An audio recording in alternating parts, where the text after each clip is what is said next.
Oh my God, Katie. Ano ba tong in-order mo? Magtitinda ka ba ng cotton candy?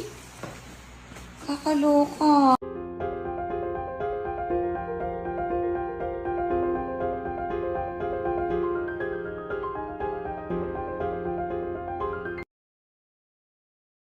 Hello at welcome back sa aking channel. Anak ni na Katrina Halili at Chris Lawrence na si Katie bumili ng maraming cotton candies.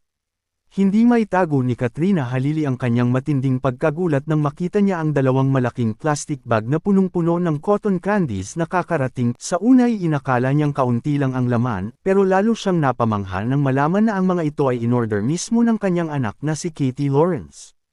Sa video na kanyang ibinahagi, gulat na gulat siya lalo na nang mabanggit ni Katie na umabot pala sa 150 piraso ang kabuoang bilang na agad niyang tinanong si Katie kung ano ang gagawin nito sa sobrang dami ng matatamis, tila hindi pa rin makapaniwala sa dami ng dumating.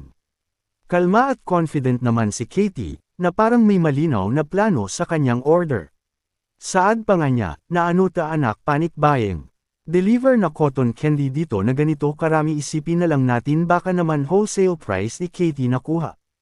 Tingnan mo ang ginawa, Chris Lawrence. Dagdag pa niya, tag mo yon nanay mong nagtatanong lang, parang galit. Sorry na, nakakagulat naman din talaga yun. 150 pieces na cotton candy. Narito at ating panuurin ang kabuuan ng video, pero bago yan maaari po kayong mag-subscribe para updated sa iba pang kaganapan. Oh my God, Katie. Ano ba tong in-order mo? Magtitinda ka ba ng cotton candy? Kakaloka. Katie, ba't ang dami mong biniling cotton candy? Pamimigay po, kasi nagbebenta tayo ng BAM eh. Ay, kapag may bumili, bibigay mo? Matutunaw yan ngayon lahat. Today. Alam mo ba na ganyan karami yung binili mo?